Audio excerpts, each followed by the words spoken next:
Hi, I'm Bill Peffer. I'm the head of Maserati Americas, and I want to welcome you to Miami to experience the all-new Maserati showroom of products that we have here for you to experience today.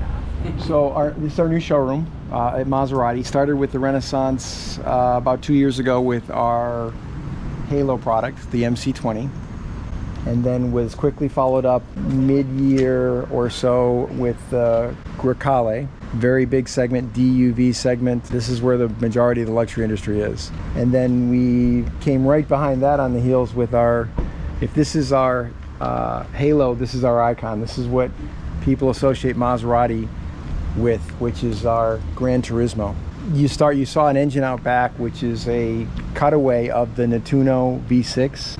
It's a small displacement, 3-liter displacement, twin turbocharged engine, which lends itself to high horsepower per liter, over 200 per liter in the case of the MC20, but also compact packaging, so you can configure, you can place it in a rear-engined MC20, a front-engine Grecale, or we call this one a front midship because the engine actually sits behind the front axle in the car.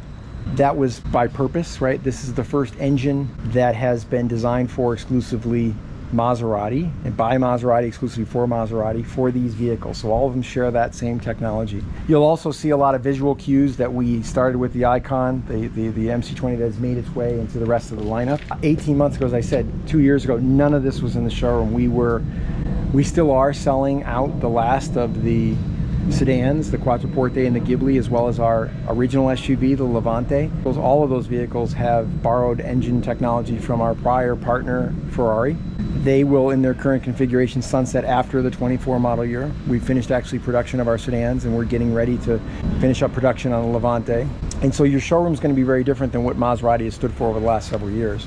The other thing we've done here is we've configured these platforms up front to accept two technologies. So there's been a lot written about electrification and where we are, and you have to remember we're a small luxury player with a 110-year-old cachet with our brand, or from our brand. You don't see a brand like us flip the entire lineup within a short period of time. We are able to do that because of the resource and support we have from our parent company, Stellantis. So we sit at the pinnacle of 14 different auto brands and as part of that group, which was formed at the beginning of 2021.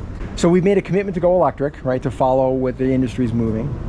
But we're a little bit less defined on a hard date on timing when we go full electric exclusively. So we're going to let the market in the short term determine where the demand curve is. And so what went into these platforms, you're going to see the same platforms used for ICE technology as well as electrified technology. And we'll start with this car, the Gran Turismo, which will have an 800-volt tri-motor electric powertrain. And to give you some quick stats, the base configuration of the ICE engine is about 490 horsepower. That's in the Modena. The Trofeo is about 550. The electrified version is at the wheels pulling about 750 horsepower. So Folgore, which is the name we use for the electrified trim, which means lightning in Italian, that will sit at the pinnacle of each of these cars. It will be the highest trim with the most technology, with the best performance. So it was important to us not to compromise the performance aspect of this brand, particularly with an icon like Gran Turismo. So we have a purpose-built T configuration battery. It actually lends itself to a couple of advantages. Some of our competition, you sit on top of the battery. With our car, you sit around the battery. That allows for a lower center of gravity, a lower ground clearance, and you will not be able to distinguish a gas from an electric Maserati or Gran Turismo because there's only 3 millimeter difference in height. That's because you're sitting around the battery. The other thing it does is it provides for a perfect weight distribution of 50-50. Right now we're about 52-48, well balanced behind the front axle, but the electrified version is 50-50. And we've committed to electrified technology in this car a few months later, in the first half of 24, and then in the MC20 as well. Now with our MC20, every year, within the year, we have several events that make it special, right? We usually we've sold in the past model years 1 year in advance before we go to Monterey Car Week to our dealer body. We let them know what their allocation is going to be, and they find customers. We do that before we go to Monterey because Monterey is a big moment for us, right? Pebble Beach and Monterey Car Week. This car comes in a coupe version, as you see here. It also comes in a cello version, which is the Spider. and electrified version will be a third version. We did debut at Monterey this year the Extrema, the MC Extrema, which is a 750 horsepower version of that same Nettuno technology in the Beast, right? We call it the Beast. And the Beast, 62 units global. US will get about half of that, US and Canada. And those are bespoke 7-figure cars that the customer will actually have an opportunity to help finish out the build, right? The cars come unpainted. They come with, we can customize the seat configuration, do some different things. And we have a Forestieri program, another customization program, where you can choose your livery, you can choose the interior materials, the wheel configurations, the color of the calipers, different things.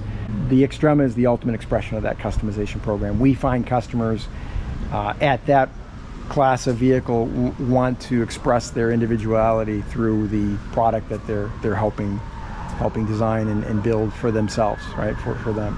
We never are out to be the biggest manufacturer. That's not our goal. Our goal is to make sure we pay off on the 110-year cachet that the brand has, steeped in racing heritage, steeped in performance. That's what we want to get the message out, is if you think you know Maserati, get into a showroom, because it's completely different than what we had when I've been here 3 years, completely different than what we had even 2 years ago in the showroom. The US market for this car is the biggest market. We don't talk specific sales volume. As I said, they're all sold 1 year in advance for the next model year. Right now, the majority of the deliveries we're making in 2023 are of the Cello. That was new for this year, the Spider. Most of the coupes we have are either special edition ones. This is actually a Forestieri color on this car. And it's really about making sure you're not overstepping demand with supply on something like this. So we're a stock and carry market. The dealer body, we have about 125 retailers across the Americas. They stock the cars, people come in and buy them, but something like this, and even the Gran Turismo, they have expressed, or people will order and wait for the car. Interesting, we build one car for a global market. We don't have a regional configuration. We homologate it into all over the world, right? There are 4 regions. Traditionally, US has been the biggest region. North America and Latin America, biggest region for us. And this car does really well. We have pockets of where there is demand for a product like this. The tri-state area of New England, New York, New Jersey, Connecticut. Of course, Florida, with a bias towards South Florida, in particular Miami, big market for this product and our brand, as well as California, with a strong emphasis on Southern California. Texas is also a good market, big market. I mean, there's a lot of great markets we have, but we see growth opportunities with products like this. The luxury segment is fairly flat, independent of what happens in the marketplace. People that want a car like this, it's about differentiating and paying off.